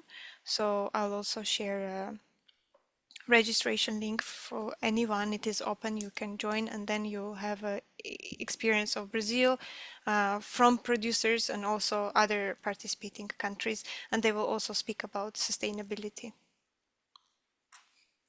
Yeah. Thank you, Mary. So, Sheila, if you want to share your view. Yeah. Bom, vou falar em português, né? Que todo mundo aqui só Mary em inglês. Bom, quando a gente fala sobre sustentabilidade, principalmente se a gente estiver falando de marca coletiva, eu trago uma cuia, né? Essa cuia aqui é uma cuia da marca coletiva Aira, que é a primeira marca coletiva registrada no estado do Pará. Bom, para quem não sabe, para quem não conhece, o processo de elaboração de um artefato como esse aqui, ele é muito demorado, ele é muito trabalhoso, né? E ele demanda de uma mão de obra bem detalhada, inclusive só é feito por mulheres, né? Essas cuias só são feitas por mulheres, é a Associação de Mulheres Produtoras de Cuia. Só que o que acontece é o seguinte, a marca ela foi registrada como uma marca coletiva há alguns anos atrás, e isso não necessariamente, e isso quando a gente está falando sobre estratégia, está discutindo se é melhor proteger como uma marca coletiva, como uma indicação geográfica, a gente precisa ver exatamente o arranjo produtivo local como um todo. O que vai ser mais interessante? Porque, assim, do ponto de vista de registro, de marca coletiva ou de indicação geográfica, a gente vai estar falando de questões formais, da documentação que você vai apresentar. A marca coletiva são os documentos X, para indicação geográfica, denominação de origem é um tipo de documento, para indicação de procedência é outro tipo de documento. Mas do ponto de vista real de quem é o produtor da cuia, se é uma IG ou se é uma marca coletiva, isso para a comunidade mesmo, né? Qual que vai ser o retorno para a comunidade? O que realmente isso vai impactar no dia a dia dela, né? Então, quando a gente se faz essas perguntas, o que acontece hoje? Ter ou não a marca coletiva impacta na venda dessa cuia? Essa cuia, ela antes era vendida a R$ 1. Hoje, você vai numa feira de artesanato, você está comprando ela a 15. Então, aí a gente está falando de um valor agregado. Aí a gente está falando, porque eu não estou comprando uma cuia para tomar tacacá, não. Essa cuia aqui eu não posso tacacá, gente. Essa cuia aqui é dos meus artesanatos, porque essa cuia eu comprei lá em Santarém, lá diretamente das artesãs. Então, ela tem para mim um valor sentimental e eu tive uma disposição a pagar pelo que elas estavam cobrando. Então, quando a gente visualiza essa mudança e essa visão de valorização do produto, aí a gente vai estar falando de sustentabilidade. Por quê? Porque quando... eu não sei se vocês já foram até Alter do Chão, mas quem não foi, eu recomendo, tá? Quando vocês chegarem em Alter do Chão, tem vários passeios lá, tem vários passeios. Mas tem um que dificilmente as pessoas topam ir, porque ele é longe e ele é caro. Mas esse é o que eu recomendo. Se chama, o passeio é Ilha de Coroca. Ilha de Coroca, né? Coroca não é da velha coroca, não, da sogra, velha coroca, não. É uma avezinha que tem bastante lá na ilha, e por isso que fala que é a Ilha de Coroca, né? E nessa ilha, quando você chega lá, você vai até Alter do Chão, é um passeio de um dia inteiro, tá, pessoal? Você vai até Alter do Chão, chega em Alter do Chão, você pega um barco, uma lancha, por volta de 9 horas da manhã. Na hora que você está pegando a lancha, você já vai dizer para o barqueiro o que você quer almoçar. Porque quando você chegar lá, já está quase na hora do almoço, o teu almoço já vai estar sendo pronto pela própria comunidade que vai te receber. Aí você diz, eu quero comer uma galinha caipira. Beleza, o pessoal já começou a fazer a galinha caipira até tu chegar lá. Aí tu fica 2 horas na lancha, para chegar até a comunidade de Coroca, saindo de Alter do Chão. Quando você chegar lá, você vai se deparar com artefatos como estes aqui, tá? Isso aqui, pessoal, é feito pela Associação dos Trançados de Arapiuns. Esse tingimento, ele é natural. As fibras que são utilizadas são fibras naturais. E toda a comunidade gira em torno dos trançados de Arapiuns. Então, o que que acontece? Nessa comunidade, eles produzem os artefatos, não só porta-copo e tal, como mandalas e uma série de outros produtos. Eles vendem, né, os seus produtos lá, mas eles também te permitem visitar uma espécie de projeto Tamar, que eles têm lá, né, um criatório de tartarugas, então você consegue visitar numa lagoa lá, tem um monte de tartarugas, você consegue ver um projeto que eles têm lá de meliponicultura, com abelhas nativas sem ferrão, então você consegue, sem precisar botar equipamento de proteção nenhum, você consegue ver uma abelha rainha, né, na caixa de mel, e você consegue comprar o mel dessas abelhas que são produzidas lá, né? Então, eles têm toda uma assistência do Sebrae ali, né, nessa visão empreendedora das mulheres artesãs de lá de Arapiuns, e no meio ali você para almoçar, enquanto você está conhecendo o lugar, tem uma praia bem bonita, e depois você retorna para Alter do Chão, né, por volta de 4h30, 5 horas, você já para ver o pôr do sol e faz um passeio bem bonito. E por que eu estou falando isso? Porque quando eu estou valorizando esse produto que é feito nessa comunidade, e eu estou fazendo questão de ir até a comunidade comprar, sem comprar de nenhum atravessador, eu estou valorizando o trabalho dessas mulheres, eu estou fazendo com que essas mulheres continuem lá, produzindo lá, porque elas estão conseguindo fazer a renda delas lá, elas não estão precisando sair de lá da Ilha de Coroca para vir até Alter do Chão, né? Então, assim, eu estou conseguindo fazer com que elas se mantenham lá, produzam renda lá, do ponto de vista turístico, é um rolê muito bacana de fazer, né? Não é porque eu sou paraense, bairrista pra caramba, né? Porque é legal mesmo, sabe? É um negócio assim, muito bom.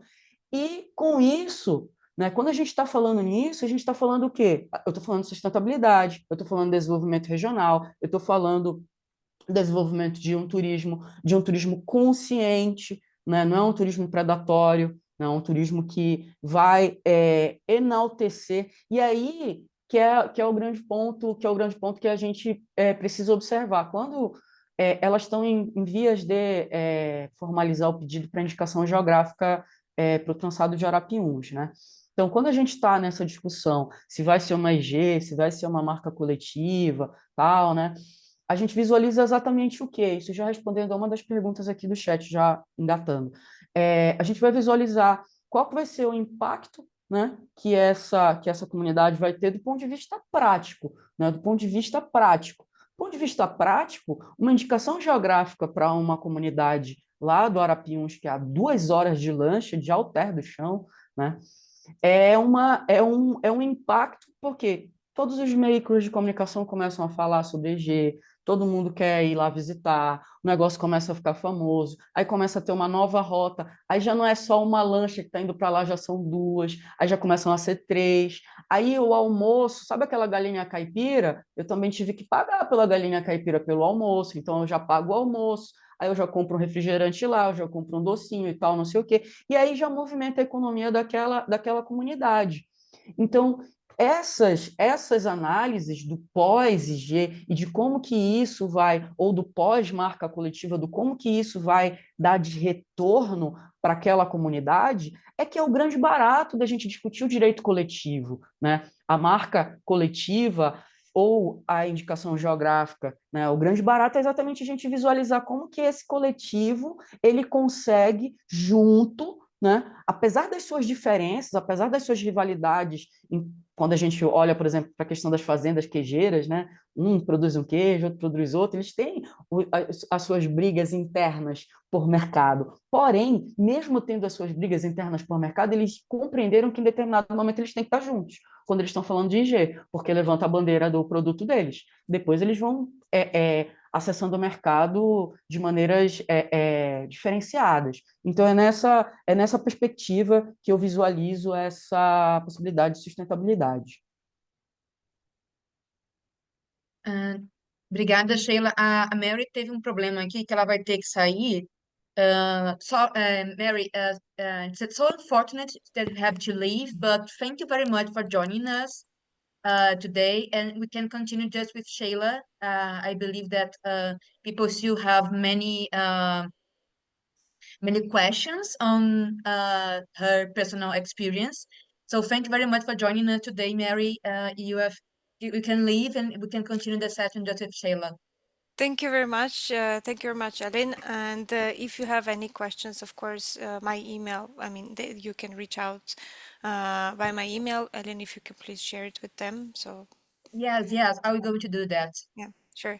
Thank Thanks a you. lot. Good continuation of the session. Ok, thank you. Então, a gente vai continuar só em português, né? Já que a Mary teve que, infelizmente, sair, ela teve um problema, ela me explicou aqui no particular, ela tem que resolver uma questão de trabalho. Mas só complementando o que a Sheila falou, eu sempre trago o exemplo da Dona Nena, que a Dona Nena, para mim, ela é uma coisa assim espetacular, né? Se eu tiver uma foto, eu vou catar aqui no meu celular uma foto do dia que eu fui na casa dela. Mas ela faz exatamente o que a Sheila falou. Você chega de lancha na Ilha do Cumbu, as lanchas saem ali perto da UFPA. Eu esqueço sempre o nome do bairro, porque o bairro já tem um nome meio diferente. Porque todos os bairros de Belém têm nomes indígenas. Esse é o único um dos bairros que eu conheço que não tem nome indígena. Crematório, alguma coisa assim, não é isso? É um nome diferente. Hã? Cremação. Cremação. Aí você sai Que é dali. onde ficava o crematório. Aonde ficava o crematório. É, então, você sai de lá e você chega na casa da Dona Nena. A Ilha do Cumbu é bem perto do continente, não é longe, né? Tá ali na Baía do Guajará, em Belém.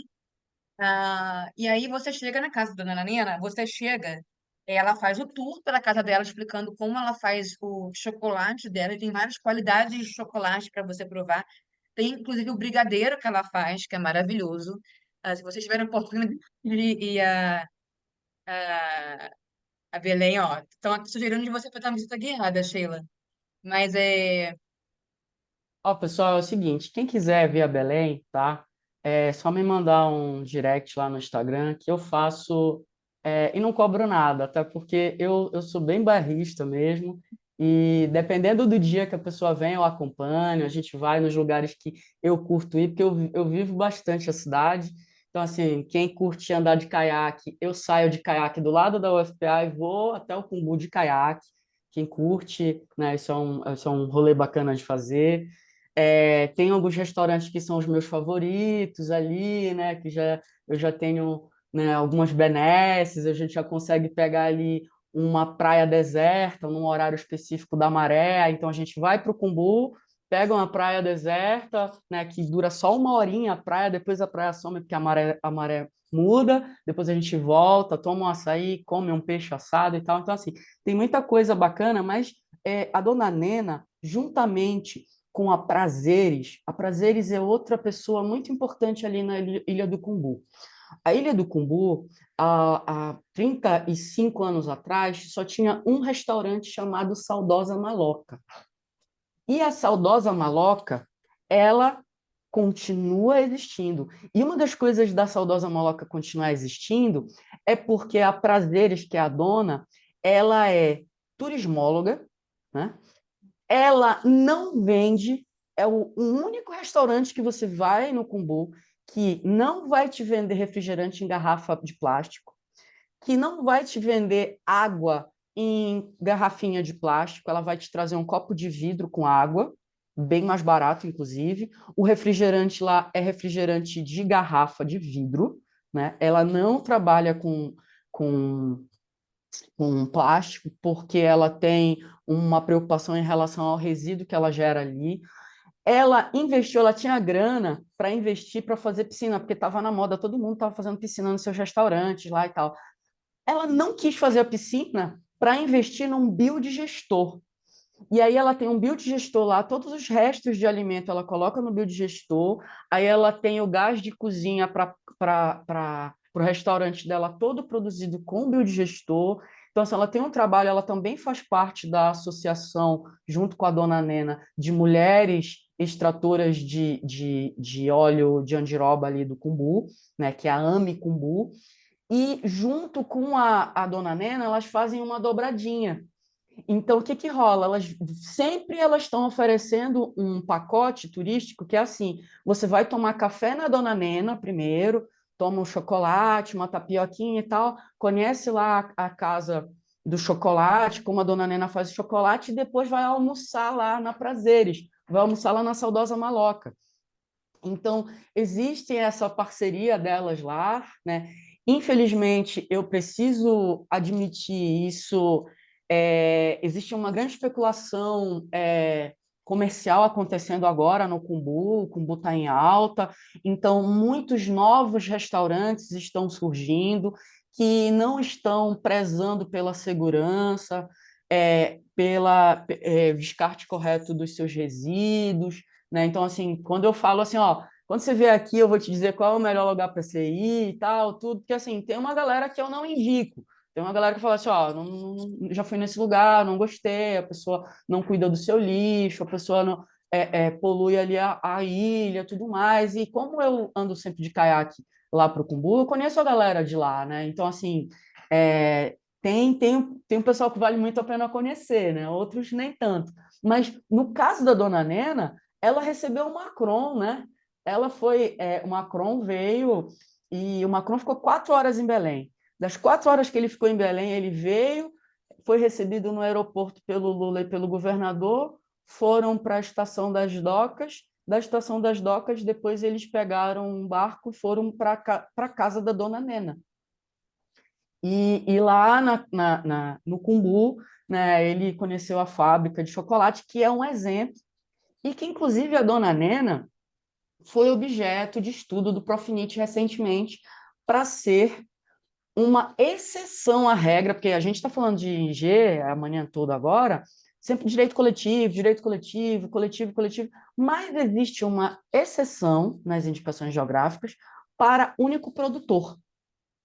E a Dona Nena se encaixa como única produtora de chocolate na ilha do Cumbu.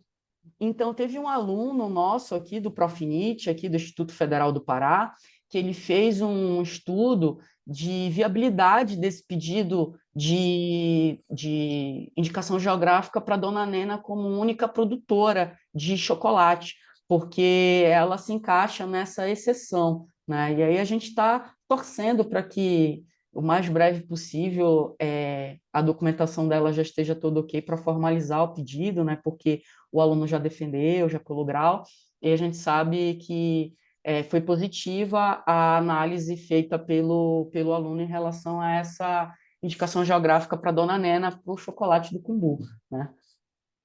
Vamos ver se tem mais alguma pergunta aí, não sei, Aline, fica à vontade. Não, mas eu ia falar justamente isso que você falou da sustentabilidade. A última vez que eu estive no Cumbu, que acho que foi 2019, foi um pouquinho antes da pandemia, porque meu irmão saiu de Belém, no início da pandemia. Mas a dona Nena já falava disso, da questão de alguns restaurantes que, infelizmente, se instalaram ali no Cumbu sem cuidar, né, dos seus resíduos e questão também de esgoto e outras questões também que têm que ser faladas, né? Mas a dona Nena, ela é um negócio porque ela não só ela promove o trabalho dela, mas ela promove o trabalho da Saudosa Maloca, que quem estiver em Belém, eu recomendo demais que vá. Realmente é muito bom o restaurante. Ah, eu tive a oportunidade de levar os meus pais também. Meus pais são pessoas assim meio chatas com o negócio de comida, eles gostaram muito do restaurante. Ela também promove essa questão da Indiroba, ela promove a questão das biojoias, né? E sempre que ela recebe o turista ali, ela faz questão de falar, de sustentabilidade. Ela é muito consciente em relação a isso.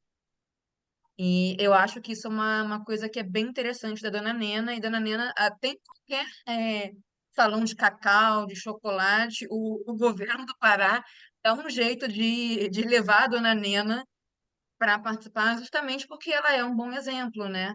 Tanto que, assim, a Silk, que é do staff da OMP, ela colocou aqui que a Dona Nena está na galeria, né, dos agentes da mudança, do Dia Mundial da Propriedade Intelectual.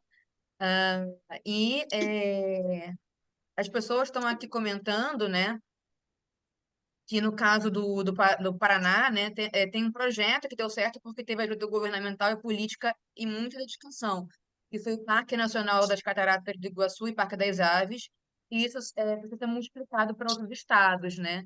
Eu até acho muito interessante o exemplo do Paraná também, do Parque Nacional das Cataratas do Iguaçu.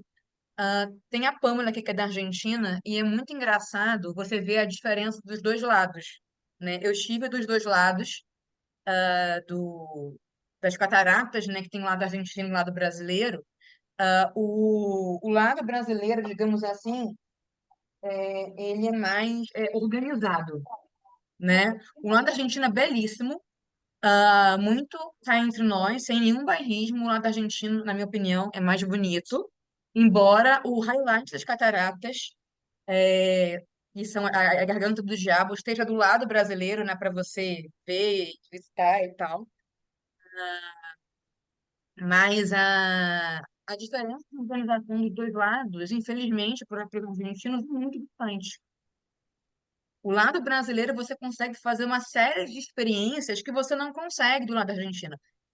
Do o lado brasileiro, eu, por exemplo, fiz arborismo, que é uma coisa que não tem do lado argentino. Eu fiz também a parte de escalada, né, de rapel, morrendo de medo, mas, mas deu certo. É. Eu fui porque meu namorado da época queria ir, e aí acho que depois ele se arrependeu, porque eu fiquei com tanto medo, ele falou, você junto comigo. Mas eu tive essa oportunidade, então, essa parte, né, da organização, né, e das aves, tem ainda, no caso brasileiro, a visita a Itaipu, né, tudo ali organizadinho, muito bem, enfim, organizado. Se você quiser, do lado brasileiro, você consegue fazer uma semana de passeio sem repetir passeio, né? E isso é algo que foi pensado, né, para ser dessa forma, né? E dentro ali da Amazônia tem toda como é que se fala, uma rivalidade, né, entre Pará e Amazonas, né? De certa forma. Ó, a Sheila está Não, não, discordando. não, não, não, não, não é bem assim. Vou explicar, tá? Vamos esquecer a história de Big Brother, né? Que recentemente teve uma rixa aí. Mas o que acontece é tanto aqui no estado do Pará, né? E eu frequento muito os nossos estados vizinhos. Você chega de qualquer outro lugar, você fala assim, eu sou do Rio, eu sou de São Paulo, eu sou do Manaus e tal. A gente vai te receber do mesmo jeito, a gente vai te chamar para sentar aqui vem para cá para casa, dorme aqui, tem uma rede aqui, tá aqui e tal, não sei o quê, porque nós somos assim aqui no Pará, né? Só que o que acontece? Quando você vai para o Amazonas e você chega e você fala que você é paraense, as pessoas não te recebem bem lá. Isso não parte do paraense, né? Isso é do manauara em relação ao paraense. Porque, historicamente, alguns cargos públicos foram ocupados por paraenses, então eles falam que o paraense veio para cá, roubou nossas vagas de emprego, roubou não sei o quê e tal, e a gente não tem espaço porque tem muito paraense aqui e tudo e tal. E acontece isso, eu fui para um campeonato paraense, um campeonato brasileiro em Manaus, eu estava com a roupa da delegação paraense, o vermelhão no peito, né? Aí a gente tinha acabado de sair do treino, eu fui comprar pizza numa praça de alimentação lá. Aí tava eu e mais 4 da delegação paraense, e a gente chegou e disse assim, dá uma pizza. Aí a mulher falou assim, não tem pizza. Aí eu falei, acabou? Aí eu falei, acabou. Aí eu fiquei assim, eu falei, tá bom. Aí eu fui para outro. Quando eu saí, aí veio o pessoal da outra delegação do Rio, os caras venderam pizza para eles. Tipo assim, a mulher não quis vender comida pra gente, sabe? Então, assim, rola uns negócios assim que tu fica. Enquanto que aqui a gente não tá nem aí, você vende tudo que é lugar, a gente recebe, leva para casa, tu conhece pai, mãe, filho, cachorro, todo mundo, mas lá não, a gente observa que tem essa relutância, né? Que tem essa. Mas, assim, do ponto de vista de receber outras pessoas, né? De boa, né? Os caras são de bom também. Mas não tem, não é uma briga, né? Porque isso não parte da gente, né? Não parte do paraense de dizer assim, eu não quero manauara aqui. Não, a gente recebe todo mundo muito bem aqui. Não, é porque quando eu estava lá, eu vi o pessoal lá de Belém falando isso, né? Que tinha essa questão e tal, porque eu, infelizmente não conheço Manaus. É uma das viagens ainda que eu pretendo fazer, né? Mas, e também tem o seguinte, né? Para quem vem do Sudeste, acaba que, até pela questão da passagem, ir para a região Norte é caríssimo, né? Mesmo você saindo de Belém, por exemplo, para Santarém para visitar Alter, não é barato, né? Às vezes, inclusive, é mais barato você pegar o voo para Manaus com escala em Santarém do que em Santarém do que pegar o voo direto para Santarém. É meio loucura isso, né? Mas eu queria perguntar para a galera se alguém tem mais alguma pergunta para Sheila, aproveitando aqui a presença dela, né? Eu acho que ela já falou da questão da diferença de marca coletiva, de AIG, ela falou aqui um bocado da experiência dela, né? Trabalhando tanto com IG e a marca coletiva. Eu queria só perguntar se alguém tem mais alguma pergunta. É, Ó, tem um comentário aqui do Rodrigo. E esse ano, depois de muito tempo, teremos confronto Pará versus Amazonas no Brasileirão da Série B, né? Que acho que é o Paysandu com o time Rodrigo, de Manaus, né? quero te dizer que eu sou remista e eu não quero conversar sobre futebol. Porque existe uma rivalidade Remo e Paysandu. Meu time saiu, meu time não tá na Série B, né? Aí eu não tô. Eu sou do Amazonas, vou torcer pro Amazonas, quero mais é que o Paysandu perca. Quem esteve em Belém sabe que essa rivalidade é bem forte, né? Entre Paysandu e Remo. Quando eu tive, É a maior torcida do Norte, Remo e Paysandu, é a maior. né? Então, inclusive, eu tenho uma camisa do Remo que eu comprei porque eu entrei na loja do Paysandu e tal, não sei, que eu não consegui ser atendida, fica num shopping em Belém, aí acabei indo para a loja do Remo e fui lá e comprei a camisa do Remo. Mas, foi bem isso. Eu coleciono camisa de time de futebol, sempre que eu vou num lugar, eu tento E comprar é a mais camisa bonita, local. a do Remo é a camisa mais bonita. Foi eleita Não, uma das camisas mais bonitas. não, mas ela é bonita mesmo, né? Ah, eu queria aproveitar que a gente tem 3 minutinhos, e perguntar uma Vou contar então coisa uma para a história Sheila. rápida de Remy e Paysandu falando de marca, rapidinho, só para encerrar. Vale. Só uma fofoca rápida. O Remo e o Paysandu, eles tiveram uma briga envolvendo o registro de marca. Simplesmente o Paysandu foi tentar registrar a marca do Remo, para impedir que o Remo usasse a sua marca. Então, se tu entrar lá no site do INPI e pesquisar o registro de marca do Remo, tu vai ver lá que tinha um pedido lá feito pelo Paysandu. O Paysandu tentou registrar a marca do Remo para impedir que o Remo usasse a sua marca. Eu queria aproveitar que a gente tem ainda uns minutinhos, a Sheila também falar de uma outra coisa que não é higiene e marca coletiva, mas que é um símbolo do estado do Pará, que é o Sírio, né? Se eu não me engano, o Sírio também estava no processo, né? A gente está com. Vou aproveitar esses minutinhos finais para falar uma coisa bem legal. O IFAM ele está com um recurso, fruto de uma emenda parlamentar, fazendo um estudo sobre a proteção enquanto patrimônio imaterial do tacacá, né? Porque já é protegido, o Círio de Nazaré já é protegido como patrimônio imaterial pelo IFAM, né? E agora, depois de toda essa comoção aí do tacacá da Joelma, aí também tem agora um estudo sendo feito em relação a esse ofício das Oi, bom tacacazeiras, dia. né? Bom dia. A esse ofício das tacacazeiras em relação ao patrimônio imaterial, né? Então, assim, Círio de Nazaré, para quem pretende conhecer Belém, é o melhor momento para você vir. É caro, porque é difícil de encontrar hotel e tal, né? Mas a gente sempre dá um jeitinho, dorme na casa de alguém e tal, tudo, porque não é só uma manifestação religiosa. Você tem os dias que antecedem ao Círio, não só experiências gastronômicas, porque a maniçoba já está no forno há 7 dias, né? A maniçoba está sendo cozinhada 7 dias antes do Círio, então a cidade toda começa a cheirar a maniçoba, como a gente tem várias manifestações culturais acontecendo antes do Círio, né? Então, assim, é uma efervescência de experiências, né? A Berlinda, a Santa, ela não faz só o trajeto do Círio, ela anda de moto, ela anda de barco, ela vem de bicicleta, ela vem com as crianças. É um negócio assim que mesmo quem não é católico não tem como não achar essa manifestação religiosa bem interessante, bem peculiar, né? Então tem gente que vai fazer promessa de ficar entregando água para as pessoas durante a procissão. Aí uma família se reúne, compra um monte de garrafa de água e fica dando água para o pessoal que está acompanhando, que é muito quente, né? Muita gente junto. É um negócio bem bonito mesmo. Quem não teve Acho que oportunidade eu vou ainda levar o de iPad. conhecer, acho que vale a pena. Vale sim, com certeza. O E iPad é assim, pesado, não vou levar.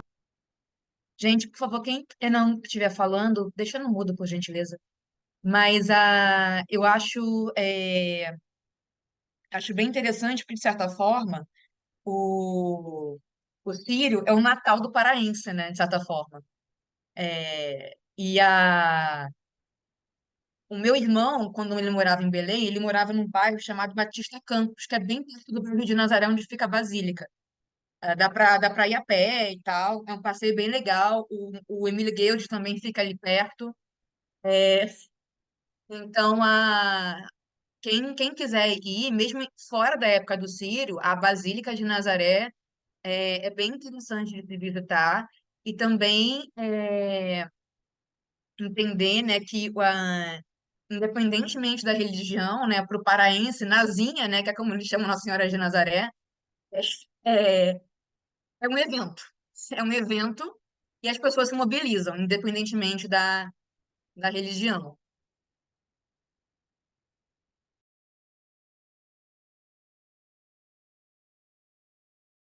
Sheila, você está Olha, no mudo. a gente está falando de nasinha, tem uma nasinha de Miriti aqui, feita de brinquedo de Miriti. Um artesão que trabalha com Miriti, ele me deu de presente. Né? Então tem muita coisa bacana aqui para visitar. Quem é católico, tem para quem é católico, quem gosta de comida, quem não gosta de comida, gosta de dançar. Tem muitas festas é, de gostos musicais diferentes, tem festa de aparelhagem, festa de carimbó, festa de lambada, lambateria, guitarrada, tem muita coisa boa para conhecer aqui, para além das IGs, para além das marcas, né? Eu agradeço o espaço, né, que vocês me permitiram falar um pouco sobre os produtos aqui do meu estado, é, um pouco sobre o que a gente veio acompanhando enquanto política pública, enquanto articulação para a melhoria dos arranjos produtivos locais aqui do meu estado, né? Tenho muito orgulho de estar aqui, continuar aqui, ser um profissional que ajuda os profissionais daqui, né? Então, eu colaboro com alguns programas de pós-graduação para formação de mão de obra daqui, né? E fico muito feliz, né, quando consigo um espaço para a gente poder estar divulgando um pouco do que a gente está fazendo. Sei que a gente ainda precisa fazer muita coisa ainda, a gente ainda tem muito para caminhar. Basta ver o mapa das IGs e ver que a gente ainda tem muito pouca IG na região norte protegida, mas eu acho que isso é um reflexo da falta ainda de profissionais, né? Imagina que se eu pudesse, eu pegava vários processos para cuidar, mas não dá, né? Tenho outras atividades, não posso me debruçar diante disso, mas quanto mais profissionais forem sendo sensibilizados, forem sendo formados, mais pessoas entendendo um pouco mais sobre o tema, isso vai melhorando, né? Isso vai aumentando. Bom, pessoal, não sei se vocês têm mais alguma dúvida, senão eu já deixei meus contatos aqui, o Instagram, o e-mail, eu já deixei meu convite aqui para vocês se inscreverem lá no meu canal no YouTube, dar essa forcinha lá pro canal, botar um joinha lá, um inscritinho lá, tá? Eu tô por conta aí, Aline, fica à vontade.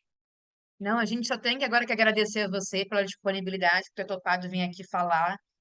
E a gente agora na nossa aula, a gente vai fazer um intervalo. A gente volta às 11 horas, falando de um case envolvendo designers com a Diana Jungmann e o professor Florival da UFRJ, tá? Então, é o tempinho de vocês pegarem uma água, pegarem um café. Sheila, se quiser ficar, você pode ficar, é mais do que convidada, Obrigado, eu tá? não vou poder. Eu gostaria, mas eu não vou poder, tem que ir para Embrapa. Bom, pessoal, um grande abraço para todo mundo. Muito bom rever. Isabela, um beijo grande. Muita saudade de você, minha amiga. Estou te vendo aqui no chat, vindo agora teu vídeo por aqui. Beijo grande, muita saudade. Um abraço forte em ti. Silk também, um abraço na Silk. Tá, pessoal, um grande abraço em todo mundo. Já deixei meus contatos, está tudo aí. Um abraço grande. Vou indo aí. Bom curso para vocês, pessoal. Muito obrigada.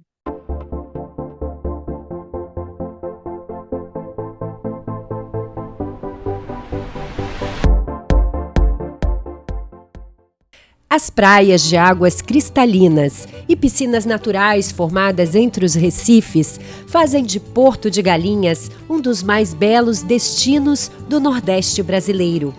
Este cenário paradisíaco vai receber em agosto o maior evento de propriedade intelectual e direito digital da América Latina.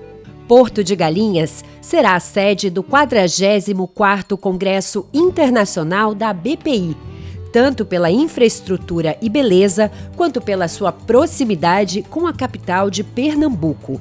Está a 30 minutos de Recife e do Aeroporto Internacional dos Guararapes. Terra de um povo alegre e hospitaleiro, onde passado e futuro se encontram no misto de história, cultura e inovação, Recife tem a 4ª maior região metropolitana do país e é um hub para o desenvolvimento econômico de outros estados do Nordeste. Além disso, abriga o Porto Digital, um dos mais importantes polos tecnológicos do mundo, onde estão mais de 350 empresas e 20 mil profissionais trabalhando com inovação e tecnologia de ponta. Um cenário que coloca a capital pernambucana entre as 6 cidades líderes mundiais da indústria de TI, segundo o portal internacional Rest of World. E é de olho em todo este potencial que, pela primeira vez, a BPI decidiu levar o evento para a região. Nos dias 12 e 13 de agosto de 2024, os maiores especialistas e profissionais de TI do mundo todo estarão em Porto de Galinhas para debater os principais temas de propriedade intelectual e direito digital.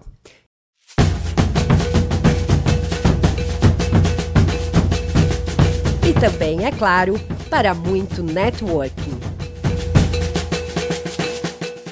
Não perca a chance de fazer parte desse evento. Junte-se a nós no 44º Congresso Internacional da Propriedade Intelectual da BPI. Estamos ansiosos para te receber lá.